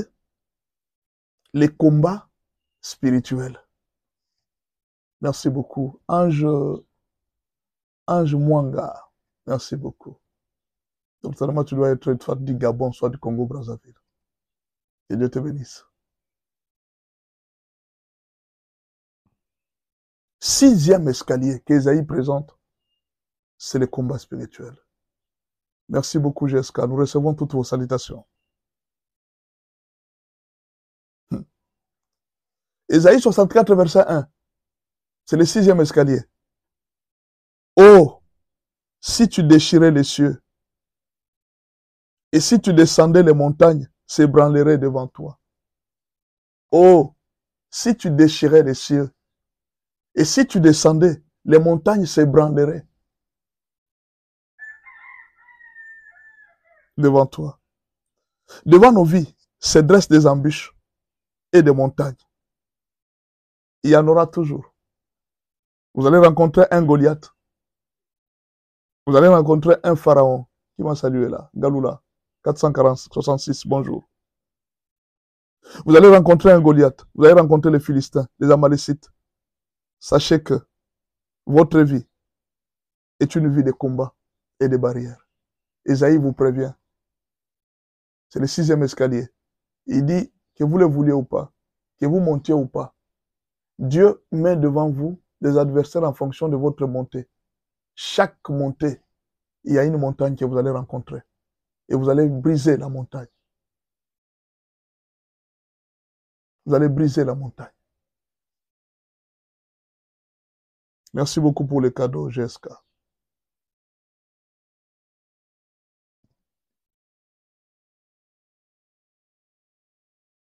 Chaque jour, il faut s'entraîner au combat. Il faut se préparer. Mais si tu sembles être en paix, ne te retiens pas. Tu vois, il y a des moments où vous êtes en paix. Ne dis pas que non, je suis en paix. Non. L'ennemi prépare toujours un coup contre toi. C'est chaque jour. Vous devez être dans un état de combat spirituel. Bonjour, c'est Gelor. Gelor, je te salue. Merci beaucoup. Pourquoi il faut mettre le nom? Vous voyez, quand vous êtes sur TikTok, tu n'as pas mis ton nom. Il faut mettre le nom, votre nom sur TikTok. Changez votre compte, mettez votre nom, de sorte qu'on vous reconnaisse facilement. Bonjour Gelor. Merci beaucoup en tout cas d'être là. Écoutez ce que Dieu dit. Ésaïe 60, les combats, hein? Écoutez ce que Dieu dit. Psaume 18, verset 35. Qui m'a salué là? Léa Oiri officiel. Bonjour. Léa, je te salue. Écoutez ce que Psaume dit. Il exerce mes mains au combat et mes bras tendent l'arc des reins. Vous voyez ce que Dieu fait avec nous? Entraînement. Chaque jour. Exercice physique. Pas exercice physique, exercice spirituel. Chaque jour, il entraîne nos mains au combat. Coup de pied, coup de tête. Chaque jour, il entraîne nos mains au combat. Noëlla, bonjour. Noëlla Yala, je te salue aussi. Merci beaucoup. Chaque jour, il entraîne nos mains au combat. Psaume 18, verset 38. Psaume 18, verset 38. Je poursuis mes ennemis, je les atteins, et je ne reviens pas avant de les avoir anéantis. Ne rêve pas pour dire que non, ma vie à moi, c'est... Moi, je ne comprends pas pourquoi les gens ne m'aiment pas. Toi, tu veux qu'on t'aime. Qui va t'aimer? Chaque jour, tu invoques le feu sur les histoires des gens. Il y a des sorciers qui ont détruit leurs histoires. Ils ont planté des maladies sur la route. Toi, tu pries, tu détruis leurs maladies. Et ils vont t'aimer. T'aimer pourquoi? Qui tu veux qu'ils t'aiment? Sur cette terre. Qui tu veux qu'ils t'aiment? Lève-toi dans la prière là. Faut pas t'être dans la distraction. Lève-toi. Ah, moi, on ne m'aime pas. Tu as besoin de l'amour de qui pour vivre heureux sur cette terre? L'amour de qui? Prépare-toi au combat chaque jour. Chaque jour. On ne m'aime pas, on ne m'aime pas. Tu as besoin de l'amour. L'amour de Dieu ne te suffit pas. Tu as besoin de l'amour de qui? Mon mari ne m'aime pas. Mes amis ne m'aiment pas. Mais tu sais ce que tu fais? Tu es au travail. Et ce sont des occultistes. Ils dominent sur leur chef. Depuis que tu es là, ils ne savent pas atteindre les chefs de l'entreprise. Ils ne savent pas l'atteindre. Tu pries pour ton chef chaque jour. Ils ne savent pas l'atteindre depuis un certain moment. Ils graissent les dents chaque jour contre toi. Ils ne peuvent pas te dire qu'ils sont sorciers. Ils font semblant d'être amis avec toi, mais ils ne t'aiment pas. Parce que tu as détruit leur plan. Tu as détruit leur mission. Tu viens là pleurer chez moi. Pasteur, moi je ne comprends pas. Partout où je passe, les gens ne m'aiment pas. Tu veux qu'ils t'aiment pourquoi? Tu détruis leurs histoires, tu ne sais pas. Tes prières là, tu sais combien de choses ont détruit dans la vie des gens. Et tu veux que les gens t'acclament. Je n'ai pas besoin de l'amour de quelqu'un. J'ai besoin de l'amour de Dieu. La seule dette que j'ai envers les gens, c'est de les aimer. Je n'attends rien d'eux. En tant que ça, tu sais, tu dois le savoir. Ce que j'attends des gens. J'ai la dette envers le monde entier. C'est de les aimer. La Bible dit ne devez rien à personne à part l'amour. J'ai la dette envers le monde. En tout cas, l'amour. Mais d'eux, je n'attends rien. Ça, tu peux être sûr. Je n'attends rien du monde. Moi, beaucoup de gens qui m'ont aidé dans la vie, qui m'ont béni, ce sont des gens qui ont été touchés par l'Esprit de Dieu. Je n'ai pas été béni par des cadeaux. Non. Tous ceux qui m'ont aidé, qui m'ont béni, qui m'ont ouvert des portes, ce sont des gens que le Saint-Esprit a touchés. Donc, nous autres là, sans Dieu, nous ne sommes rien. Rien du tout. Le monde ne nous aime pas. Moi, surtout moi là, on ne m'aime pas. Je sais. On va m'aimer pourquoi? Tu penses que cet enseignement ici que je donne là, ça a ouvert les yeux de combien de personnes? Satan va t'aimer. Quelqu'un était là distrait dans le monde, en train de jouer dans la boîte de nuit, Satan est content, il est en train de les manipuler. Maintenant, un jour, il voit la monsieur, il coupe les fils, il s'en va. Satan va m'aimer? Il ne veut pas m'aimer? Mais alors, tu as besoin de quoi? Tu as besoin de Jésus, ça suffit. Jésus te suffit. J'aime la sœur qui a chanté. Ton amour me suffit. Tu me suffis. Emmanuel, tu me suffis. Oh Seigneur, ton amour me suffit. L'amour de Dieu nous suffit. Merci beaucoup pour Dena Moana pour cette chanson. Dena, j'aime beaucoup cette chanson. Ton amour me suffit. Tu me suffis. Oh Jésus, tu me suffis. Il me suffit. Jésus me suffit. Ne cherche pas l'amour des gens. Le monde, c'est un monde de combat. Voilà pourquoi Dieu entraîne nos mains au combat. Je n'ai pas fini. Hein? Je vais poursuivre mes ennemis jusqu'à ce que je les atteigne. Proverbe 18, verset 40. Tu me ceins de force pour les combats. Dieu nous ceint de force pour les combats. Tu fais plier sous moi mes adversaires. Dieu les fait plier sous moi mes adversaires. Ils doivent plier. Puis alors, ces gens qui doivent plier devant toi, ils vont t'aimer. Ils vont t'acclamer pour dire, ouais, notre ami, tu n'es pas leur ami, tu es leur ennemi. Tu as détruit beaucoup de leurs œuvres. Réveille-toi, quitte la distraction, non? Je vais te dire combien de fois. Réveille-toi, quitte la distraction.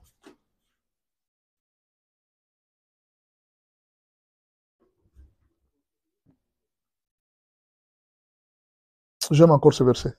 Prenez ce verset. Psaume 18, verset 41. Prenez-moi ce verset. Tu fais tourner les dos à mes ennemis devant moi et j'extermine ceux qui me haïssent. Tu as compris? Ils vont tourner les dos. C'est-à-dire quand on dit que tu fais tourner les dos à mes ennemis, ils vont fuir. Tu fais fuir mes ennemis. Et je fais quoi? Et j'extermine ceux qui me haïssent. Les gens qui me haïssent là, je vais vous exterminer. Je vais terminer votre carrière. Prenez encore moi le verset 43. Vous allez voir que la vie spirituelle, c'est une vie de combat. Voilà moi celui-ci. Vous connaissez le nom du ministère que je dirige? Ministère chrétien, école des champions. C'est-à-dire moi là, que Dieu me pardonne, hein, je n'aime pas parler trop de moi, je laisse. Nous sommes dans un championnat. Nous, c'est chaque jour qu'on nous amène des cas, délivrance. C'est-à-dire, vous êtes là chaque jour en conflit avec les démons. Ils crient. Mes frères, le nom de Jésus est puissant. Je suis dans la délivrance, je connais. Ou quelqu'un qui vient là, je dis, à genoux. Un monsieur, par terre, à genoux. Tout genou fléchi devant Jésus. Qu'est-ce que tu veux? Jésus. Jésus. Ton amour me suffit. Tu me suffis. Oh Jésus, tu me suffis. Ah, Dena Moana.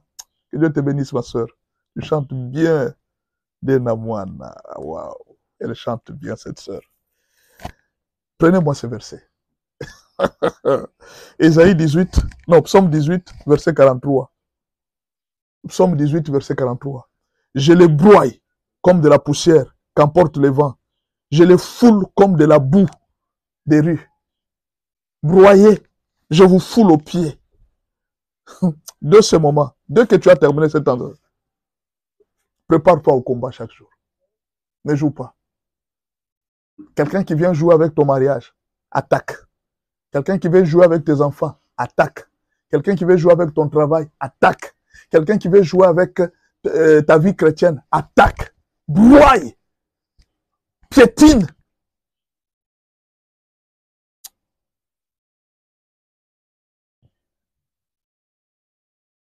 Ne te prépare pas au combat chaque jour. Pas chaque jour. Je répète ça. Ne te prépare pas au combat chaque jour. J'ai dit bien chaque seconde. Est-ce que tu m'as entendu? J'ai dit prépare-toi au combat chaque seconde. Tu vois, chaque seconde qui passe, tu es attaqué. Donc quand tu te réveilles le matin, voilà pourquoi on vous dit de prier le matin avant de sortir. Voilà pourquoi on vous dit de prier sans cesse. Qu'est-ce que ça veut dire prier sans cesse? Plus tu respires, plus tu pries. Quand tu arrives dans un véhicule, Seigneur, permets que j'arrive. Seigneur, protège-moi de ce chemin. Seigneur, regarde les beignets que je vais acheter. Je suis en train de manger. Seigneur, je bénis ces beignets. Même dans les cœurs, continue à prier. N'abandonne pas. Nous sommes dans un combat perpétuel. Nous sommes dans un combat permanent. À un moment, il y a des femmes qui viennent. Esther, on a pris mon mari. J'ai dit, qui l'a pris? Qui a pris ton mari? Qui a pris ton mari? Non, il sort avec une fille là. Une fille. Une fille. Aïe, aïe, aïe. Tu vois ce que cette fille a fait? Elle est partie chez un féticheur et lui a donné l'argent. Va chercher une nounousse. Cherche-moi une nounousse. Tu prends cette nounousse là. Cette femme a pris la photo de ton mari. Elle est partie travailler. On a invoqué des esprits sur ton mari. Tu n'as pas la photo de ton mari? Tu es capable de faire plus que. Parce que celui que tu sers, il est plus fort que celui qui est dans le monde. Il faut faire attention. Si moi je sens seulement une piqûre, oh non, je dors, ah, on m'a piqué. Je me réveille. Cherche-moi le nounous. Je prends même un coussin. Seigneur, tout celui qui est dans la maison d'un féticheur en train de me piquer, moi aussi, je remets au nom de Jésus. Je prends moi aussi une seringue. Je remets au nom de Jésus. Je prends des produits, je mets dans les seringues. La maladie, je mets la maladie dans cette seringue. Que ça entre dans ton corps. Que ça te touche. Partout où tu es en train de m'appeler. Je te touche moi aussi. Que ça te touche. La Bible dit, écoutez ce que maintenant Jésus me dit. Quand je fais ça, écoute la réponse que Jésus me dit. Qu'il te soit fait selon ta foi. Tu penses que le monde, c'est un monde de jeux? C'est un combat.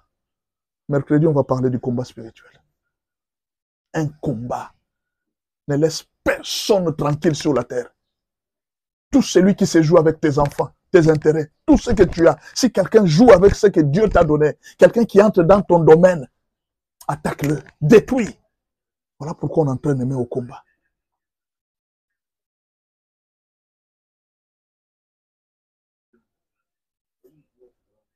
Ne te limite pas seulement à tes propres combats, mais pense aussi à ceux des autres.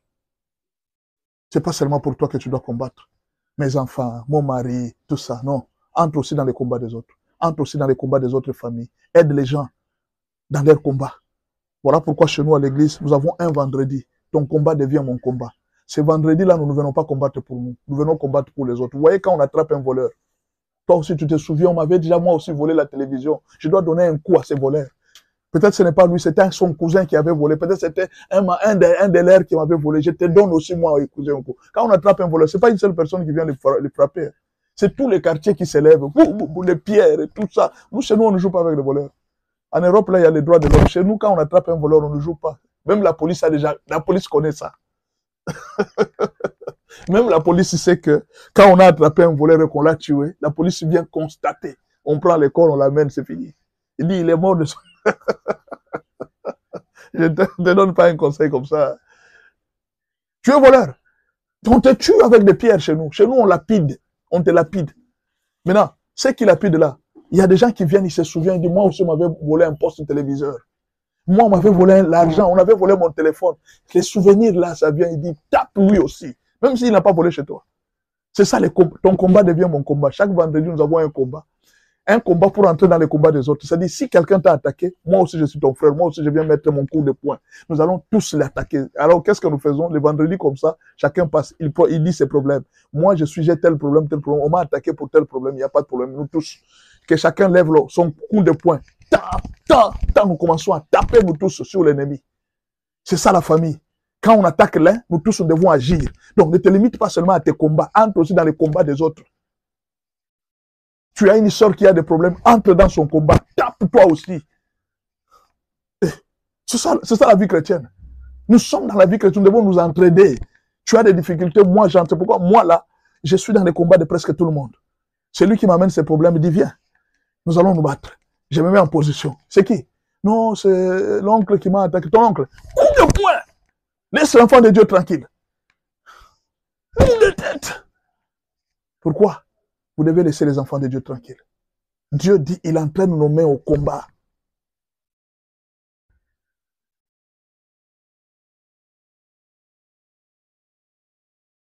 Septième escalier. Et j'ai beaucoup parlé. Il est 7h30. Je dois arrêter? Bon, comme il est 7h30, je dois arrêter. Je vais vous citer seulement. Septième escalier, la grâce. Septième escalier, c'est la grâce. Vous voyez maintenant? Tu connais combattre, tu as déjà le Saint-Esprit, tout ça. Le septième escalier. Nambele Moutou m'ajoute 7 minutes. Vous m'ajoutez 7 minutes. On m'a ajouté 7 minutes. Aïe, aïe, aïe, aïe, aïe, aïe. D'accord. 7 minutes. 7 minutes et puis je ne termine pas. Merci beaucoup pour le modérateur qui m'a ajouté 7 minutes. Alors là, je vais vite. Hein. Ésaïe 60, 7e escalier, la grâce. La grâce. Lisez bien. Quand on te parle de 7e escalier, c'est-à-dire c'est Ésaïe 65, verset 1. Ésaïe 65, il reste un chapitre. Ésaïe 66, verset 1. On y va. Ésaïe 65, verset 1. J'ai exaucé ceux qui ne demandaient rien. Je me suis laissé trouver par ceux qui ne me cherchaient pas. J'ai dit, me voici, à une nation qui ne s'appelait pas de mon nom. Le frère, c'est le verset le plus compliqué de la Bible. C'est le verset, comment est-ce que moi j'appelle? Les tombolas de la Bible. Vous connaissez les tombolas? Les lotos. Vous connaissez les lotos, non? Ah, ça c'est les lotos de la Bible. Si vous n'avez jamais entendu parler de loto dans la Bible, voici les versets qui parlent de loto dans la Bible. C'est-à-dire, Dieu ramasse qui il veut, comme il veut. Même celui qui ne l'a pas cherché. Même celui qui n'avait pas besoin d'argent. Vous voyez les lotos là? Ce ne sont pas seulement les riches qui gagnent. Tout le monde peut gagner des lotos. Ce ne sont pas seulement les... Vous allez voir quelqu'un qui est là. Oh non, il a gagné au loto. C'est une chance. C'est quoi? On ne sait pas. La grâce est comme ça. Dieu ramasse qui il veut, quand il veut. Mais alors, il nous introduit tous dans cette grâce. Il dit, je suis venu chercher ceux qui ne me cherchaient pas. Ceux qui n'avaient pas besoin de la bénédiction. Nous autres ici, nous sommes devenus pasteurs par la grâce. Mes frères, quand tu me vois pasteur là, je viens très loin, de très loin. Dieu nous a fait grâce. Mais alors, nous sommes entrés dans cette grâce-là. Nous connaissons nos familles d'où nous sommes venus. Je connais mon père, je connais ma mère, je connais nos origines. Je connais comment ça fonctionne dans notre tribu. Nous, là, on ne peut pas être des pasteurs. Nous, on ne peut pas être des pasteurs, nous autres, là. Mais le loto est venu nous localiser. Le loto de Dieu est venu nous ramasser. La grâce de Dieu est venue nous prendre sur là où nous étions. Il dit, vous aussi, je vous ai choisi. Il dit, moi, oui, toi, oui, je n'ai pas de diplôme. Je n'ai pas... Il dit, non, non, non, comme ça seulement, je te prends. Même sans qualification, je te prends comme ça, comme tu es là, je te prends. Ah! David, pour devenir roi, il faut naître de la famille royale. Dieu vient, il dit, David, tu deviens roi. Mais Dieu, mon père n'est pas roi. Il dit, ça ne me regarde pas. Tu deviens roi. Hey, est-ce que tu as compris? Ça, c'est le 7e escalier. Le 7e escalier, c'est la grâce. La grâce, mon frère, c'est-à-dire dans la vie ici, n'importe quoi peut t'arriver. N'importe quelle bénédiction peut t'arriver. Prépare-toi. Dieu fait grâce à qui il fait grâce. Il élève qui il veut. Parfois, la grâce aussi, on peut la chercher. Dieu peut te faire grâce. C'est-à-dire, Vous voyez, quand vous êtes en prison, hein, il y a ce qu'on appelle la grâce présidentielle. C'est quoi la grâce présidentielle? Quelqu'un peut avoir fait 20 ans. Le président de la République a droit de libérer les prisonniers qu'il veut. Alors, si le président décide, par exemple, on vient de condamner quelqu'un, demain, le président utilise sa grâce présidentielle, il lui dit, bon, le monsieur que vous avez arrêté, moi, je l'ai fait sortir. Le président utilise son veto. Le veto, là, c'est ce qui donne au président la grâce présidentielle. Et le président l'utilise. Il utilise la grâce présidentielle. Est-ce que vous comprenez? Alors, vous aussi, Dieu peut utiliser la même grâce pour vous. Vous ne méritez pas d'épouser un tel homme. Vous ne méritez pas de travailler dans une fonction comme ça. Voyant vos diplômes, vos capacités, la famille d'où vous êtes venu, vous ne pouvez pas occuper ça. Mais Dieu vous fait occuper ces lieux. Oh, profitez de la grâce de Dieu, mes frères. La grâce, la grâce, la grâce, la grâce. Quand on dit que tout est grâce, nous autres ici, nous vivons par la grâce, mes frères. Vous savez, à un certain moment, il y a quelqu'un qui m'a dit, j'étais surpris. Un jour, j'avais donné un enseignement sur les 7 tresses de Samson. 7 tresses de Samson, on peut parler de ça mercredi. Les 7 tresses de Samson. J'ai parlé de ça. Il y a quelqu'un qui fait la théologie, il m'appelle et dit, pasteur, ça a été l'objet de recherches théologiques pendant très longtemps. Je suis allé voir mon professeur, je lui ai dit, est-ce que tu peux m'expliquer ce que veut dire cette tresse de Samson? Il m'a dit, oh, les 7 tresses de Samson. Est-ce que tu peux m'expliquer les 7 tresses de Samson? Expliquer les 7 tresses de Samson, il dit oui. Il n'avait pas pu me donner la réponse. Mais les jours où j'étais suivi, tu étais en train d'expliquer.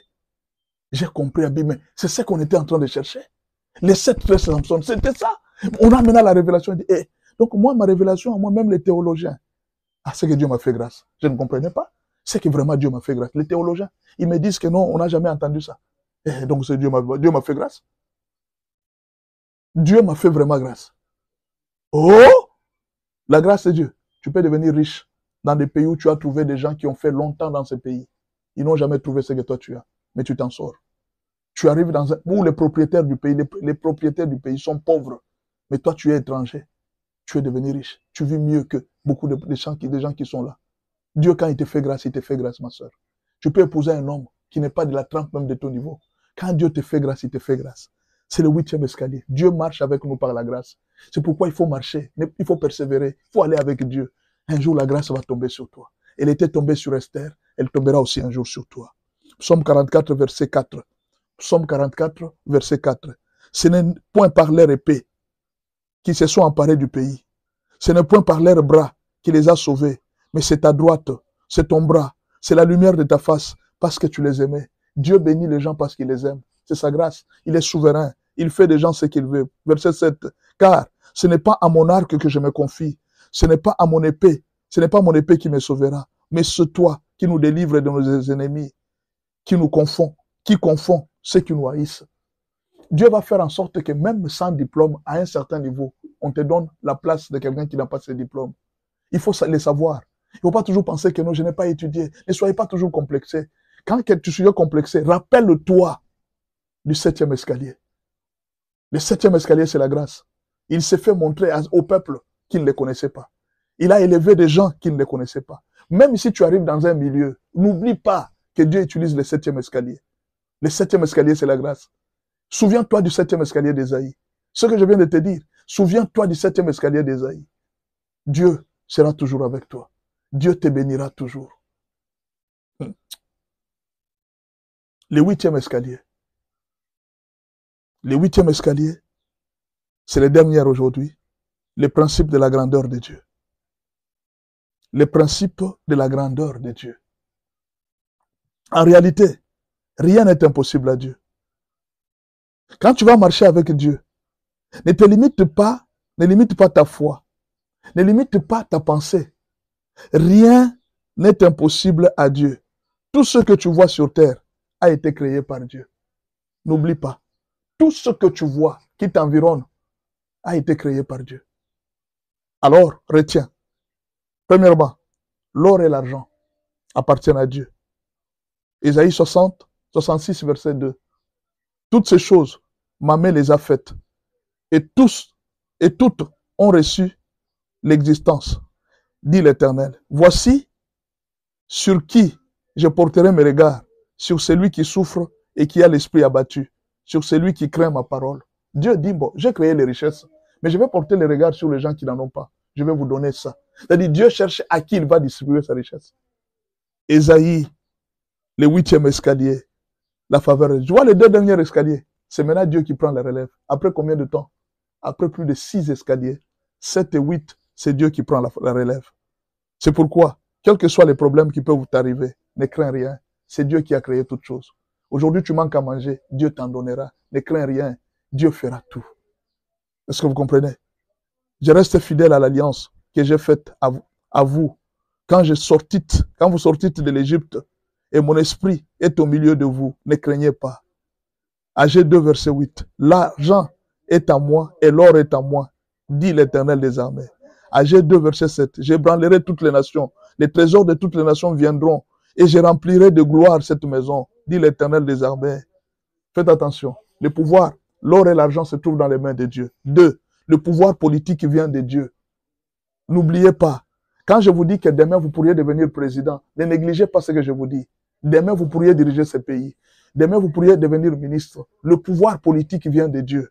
C'est ce que la Bible dit, que toute autorité, toute personne soit soumise aux autorités supérieures, car il n'y a pas d'autorité qui ne vienne de Dieu. Et les autorités qui existent ont été instituées par Dieu. C'est une parole qui est... Non, nous pensions que c'était les élections. Il dit, nous ne pensons pas les élections. Les élections, là, c'est une formalité pour Dieu. Les élections, c'est une formalité. C'est Dieu qui choisit les autorités. C'est Dieu qui élève les ministres. Voilà pourquoi, quand tu vois quelqu'un élever ministre, ne sois pas là pour critiquer. Ne sois pas là pour dire, non, je ne suis pas d'accord. Quand tu n'es pas d'accord, c'est Dieu qui met ta cette place. Si toi, tu es fort, mais va prendre sa place. Si tu es capable, va prendre sa place. C'est Dieu qui élève. Et respecter l'élévation de tout un chacun. Parce que si tu ne respectes pas l'élévation de l'autre, parfois, il y a des gens, il n'a pas beaucoup étudié, il n'a pas fait ceci, mon frère. Toi qui as beaucoup étudié, mais va prendre sa place. Tu as des diplômes, va prendre sa place. C'est Dieu qui élève. C'est Dieu qui met les gens. Romains 13, verset 2. C'est pourquoi celui qui s'oppose à l'autorité résiste à l'ordre de Dieu, que Dieu a établi. Et ceux qui résistent attireront une condamnation sur eux-mêmes. Donc, ce que Dieu maîtrise dans le monde, toutes choses. Premièrement, l'or et l'argent. Deuxièmement, le pouvoir politique. 3, les pouvoirs religieux. C'est Dieu aussi qui élève dans les ministères. Ne forcez pas, ne cherchez pas de fétiches. Dans les ministères tels que vous voyez là, c'est Dieu qui élève. Ne vous posez pas la question, moi aussi je vais devenir comme tel pasteur. Ne forcez pas. C'est Dieu qui vous élève. Vous travaillez seulement. Montez dans les escaliers. Je viens de vous donner vos escaliers, non? Travaillez ces escaliers ici. Faites tout selon ces escaliers que je vous donne là. Vous allez voir, Dieu vous élèvera certainement. Psaume 75, verset 7. Car ce n'est ni de l'Orient, ni de l'Occident, ni du désert que vient l'élévation. Mais Dieu est celui qui juge. Il abaisse l'un, il élève l'autre. Quand quelqu'un est élevé par Dieu, nous devons le soutenir. Si tu aimes arriver là où les autres sont arrivés, tu dois d'abord apprendre à soutenir les autres. Il ne faut pas chercher à combattre. Si tu combats ce que Dieu a élevé, Dieu ne va pas t'élever. Si tu commences à combattre ce que Dieu a élevé, Dieu ne va pas t'élever. Est-ce que je peux terminer par là? On m'a ajouté juste 7 minutes. Je pense que mes 7 minutes sont terminées. Si vous avez raté l'un des escaliers, alors écrivez-nous sur WhatsApp, plus 243 81 86 81 652. Plus 243 81 86 81 652. Et vous aurez les 8 escaliers d'Ésaïe. Suivez cet enseignement, ça va beaucoup vous aider. Ce n'est pas seulement de suivre. Travaillez cet enseignement. Prenez cet enseignement, mettez ça en pratique. Vous allez voir. Alors, il y a des gens qui vont s'abonner. Si vous voulez devenir un abonné, vous savez, vous allez prévoir un montant que vous allez donner. Même si vous n'avez pas été dans les lives, sachez que l'enseignement va vous arriver dans votre compte. On va vous partager les liens YouTube de cette émission. On va aussi vous partager l'enseignement écrit. Alors, vous aurez ça. Vous pouvez nous soutenir d'une manière. Vous pouvez fixer un montant. $10, $20, $30, 50, 100 par mois. Vous pouvez dire que non, pasteur, moi, je suis abonné. Vous allez, même si vous n'êtes pas là, même si ce jour-là, vous étiez absent, sachez que dans votre compte, vous allez trouver déjà une publication qu'on vous a déjà envoyée. En tout cas, pour le moment, que Dieu vous bénisse et que Dieu vous aide dans tout ce que vous êtes en train de faire. Soutenez ce ministère, c'est pour votre Dieu. Ce que nous faisons, c'est pour bénir le peuple de Dieu. Que Dieu vous soit favorable. Seigneur, je bénis ton peuple. Je veux que ceux qui sont au 3e escalier, 4e escalier, 5e, que tu puisses les utiliser. Les 2 derniers escaliers, c'est toi. La grâce et le pouvoir sur toute chose. C'est à toi d'agir maintenant. Que Dieu vous soit favorable et qu'il vous bénisse. Au nom de Jésus. Amen.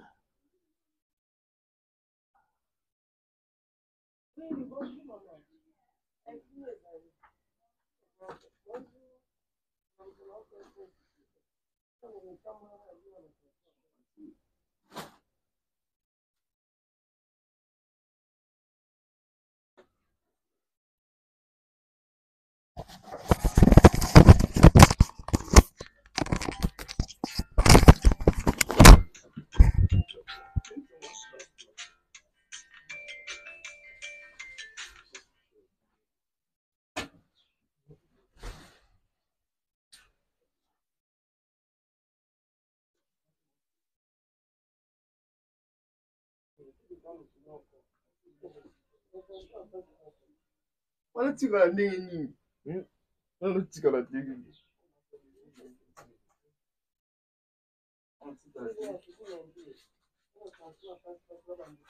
Bana kasi bate.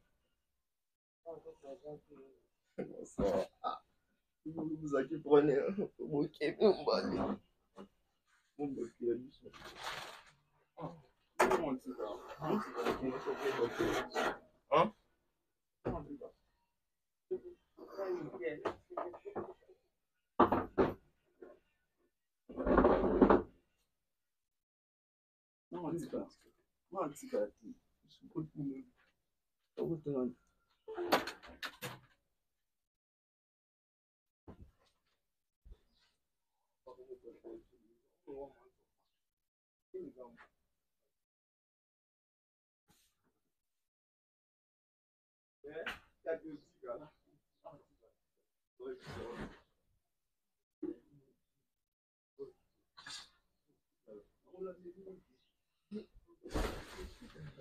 Tata, vous évitez que enregistrement est juste là. Enregistrement est là, c'est un peu ça, Nico Kanga.